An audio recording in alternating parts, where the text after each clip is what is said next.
ಚಟುವಟಿಕೆ ಅಂಚೆ ಕಚೇರಿ. ಎಲ್ಲರಿಗೂ ಬೆಳಗಿನ ಶುಭೋದಯ. 10ನೇ ತರಗತಿ ವಿದ್ಯಾರ್ಥಿಗಳಾದ ನಾವು ಇಂದಿನ ಸಚೇತನ ಚಟುವಟಿಕೆ ಅಂಚೆ ಕಚೇರಿ ವಿಷಯವನ್ನು ತಮ್ಮ ಮುಂದೆ ಪ್ರಸ್ತುತಪಡಿಸಲಿದ್ದೇವೆ. ಅದಕ್ಕಿಂತ ಮುಂಚೆ ಭಾರತೀಯ ಅಂಚೆ ಇಲಾಖೆಯ ಬಗ್ಗೆ ಒಂದಿಷ್ಟು ಮಾಹಿತಿಯನ್ನು ತಿಳಿಯೋಣ. ಭಾರತೀಯ ಅಂಚೆ ಕಚೇರಿ ಇಲಾಖೆಯು ವಿಶ್ವದಲ್ಲೇ ಅತಿ ದೊಡ್ಡ ಅಂಚೆ ಸೇವಾ ಜಾಲವನ್ನು ಹೊಂದಿದೆ. ಇದು ದೇಶಾದ್ಯಂತ ಲಕ್ಷಾಂತರ ಕಚೇರಿಗಳನ್ನು ಹೊಂದಿದೆ. ಇದರ ಪ್ರಧಾನ ಕಚೇರಿ ಹೊಸದೆಹಲಿಯಲ್ಲಿದೆ. ಇಡೀ ದೇಶಾದ್ಯಂತ ಒಟ್ಟು ಸುಮಾರು 1,56,000ಕ್ಕೂ ಹೆಚ್ಚು ಅಂಚೆ ಕಚೇರಿಗಳಿವೆ. ಈ ಇಲಾಖೆಯ ಧ್ಯೇಯವಾಕ್ಯ ಡಾಕ್ ಸೇವಾ ಜನ ಸೇವಾ. ಇದರ ಅರ್ಥ ಅಂಚೆ ಸೇವಾ ಜನ ಸೇವೆ. ಅಂಚೆ ಕಚೇರಿ ಪ್ರಮುಖ ಸೇವೆಗಳೆಂದರೆ ಅಂಚೆ ಮತ್ತು ಪಾರ್ಸಲ್, ಪತ್ರಗಳು, ದಾಖಲೆಗಳು ಮತ್ತು ವಸ್ತುಗಳನ್ನು ಸುರಕ್ಷಿತವಾಗಿ ತಲುಪಿಸುವುದು. ಬ್ಯಾಂಕಿಂಗ್ ಸೇವೆಗಳು, ಸಣ್ಣ ಉಳಿತಾಯ ಮತ್ತು ಆರ್ಡಿ ಅಂತಹ ಉಳಿತಾಯ ಖಾತೆಗಳು. ವಿಮೆ, ಅಂಚೆ ಜೀವ ವಿಮೆ, PLI ಮತ್ತು ಗ್ರಾಮೀಣ ಅಂಚೆ ವಿಮೆ. ಇತರ ಸೇವೆಗಳು, ಆಧಾರ್ ಸೇವೆ ಕೇಂದ್ರಗಳು, ಬಿಲ್ ಸಂಗ್ರಹಣೆ, ಲಾಜಿಸ್ಟಿಕ್ಸ್ ಸೇವೆಗಳು. ಅಂಚೆ ಇಲಾಖೆಯ ಪ್ರಮುಖ ಸೌಲಭ್ಯಗಳೆಂದರೆ ಹೆಣ್ಣು ಮಕ್ಕಳ ಭವಿಷ್ಯದ ಶಿಕ್ಷಣ ಮತ್ತು ಮದುವೆಗಾಗಿ ಇರುವ ವಿಶೇಷ ಯೋಜನೆ, ಸಾರ್ವಜನಿಕ ಭವಿಷ್ಯ ನಿಧಿ, ದೀರ್ಘಾವಧಿಯ ಸುರಕ್ಷಿತ ಹೂಡಿಕೆಯಾಗಿದೆ, 15 ವರ್ಷ ಅವಧಿ ಹೊಂದಿದೆ ಮತ್ತು ತೆರಿಗೆ ವಿನಾಯಿತಿ ಇದೆ. ಹಿರಿಯ ನಾಗರಿಕ ಉಳಿತಾಯ ಯೋಜನೆ, ನಿವೃತ್ತಿಯಾದವರಿಗೆ ನಿಯಮಿತ ಆದಾಯ ಮತ್ತು ಉತ್ತಮ ಬಡ್ಡಿ ದೊರೆಯುತ್ತದೆ. ಮಾಸಿಕ ಆದಾಯ ಯೋಜನೆ, ಈ ಯೋಜನೆಯು ಹೂಡಿಕೆದಾರರಿಗೆ ಪ್ರತಿ ತಿಂಗಳು ಬಡ್ಡಿಯ ರೂಪದಲ್ಲಿ ಸ್ಥಿರ ಆದಾಯವನ್ನು ನೀಡುತ್ತದೆ. ಆವರ್ತಿತ ಠೇವಣಿ RD, ಈ ಯೋಜನೆಯಲ್ಲಿ ಹೂಡಿಕೆದಾರರು ಒಂದು ನಿರ್ದಿಷ್ಟ ಮೊತ್ತದ ಹಣವನ್ನು ಪೋಸ್ಟ್ ಆಫೀಸ್ನಲ್ಲಿ ತರಬೇಕು. ಇದರ ಅವಧಿ 60 ತಿಂಗಳು, ಅಂದರೆ 5 ವರ್ಷ ಇರುತ್ತದೆ. ನಂತರ ನಾವು ತುಂಬಿದ ಮೊತ್ತಕ್ಕೆ ಬಡ್ಡಿ ಸೇರಿಸಿ ಕೊಡುತ್ತಾರೆ. ಕನಿಷ್ಠ 200 ರೂಪಾಯಿಯಿಂದ ಪ್ರಾರಂಭಿಸಬಹುದಾಗಿದೆ.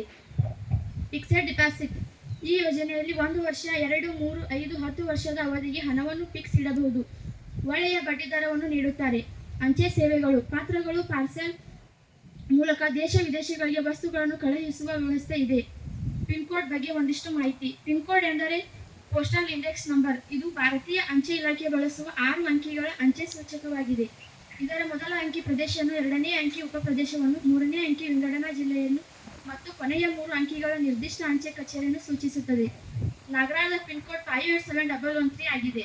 ಮೊದಲೆಲ್ಲ ಪತ್ರಗಳನ್ನು ಕಳುಹಿಸುವ ಪದ್ಧತಿ ಇತ್ತು. ಅಂಚೆ ಕಚೇರಿಯಲ್ಲಿ ಪೋಸ್ಟ್ ಕಾರ್ಡ್, ಅಂತರ್ದೇಶಿ ಪೋಸ್ಟ್ ಕಾರ್ಡ್ ಮತ್ತು ಸ್ಟಾಂಪ್ ಈ ರೀತಿ ಇರುತ್ತವೆ.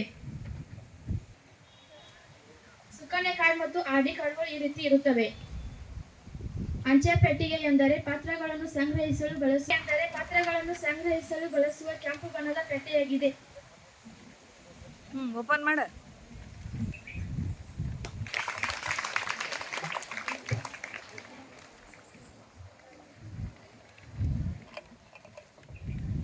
ಇದನ್ನು ಟಪಾಲು ಪೆಟ್ಟಿಗೆ ಅಥವಾ ಪೋಸ್ಟ್ ಬಾಕ್ಸ್. ಅಂಚೆ ಕಚೇರಿ ಬಗ್ಗೆ ನಿಮ್ಮ ಮುಂದೆ ಪ್ರಸ್ತುತಪಡಿಸಲಿ.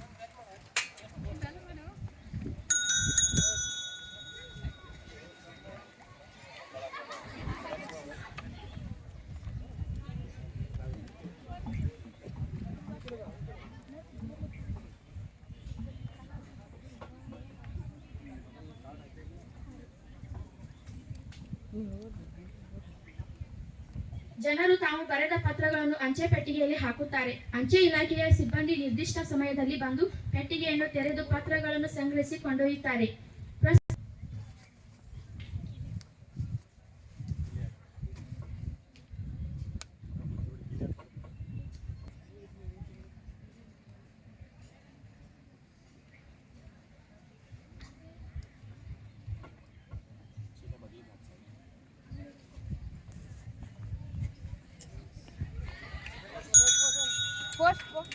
ದಿನಗಳಲ್ಲಿ ತಂತ್ರಜ್ಞಾನ ಹಾಗೂ ಮೊಬೈಲ್ ಬಳಕೆಯಿಂದಾಗಿ ಸಾರ್ವಜನಿಕ ಅಂಚೆ ಪೆಟ್ಟಿಗೆಗಳ ಬಳಕೆ ಕಡಿಮೆಯಾಗಿದೆ.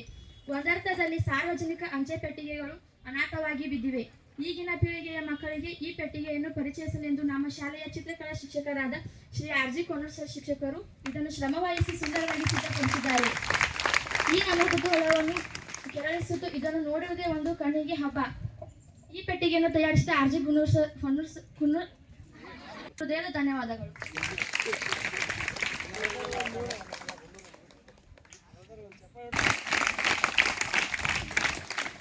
ಅಂಚೆ ಕಚೇರಿ ಬಗ್ಗೆ ತಿಳ್ಕೊಂಡಿರಿ. ಯಾರೆಲ್ಲ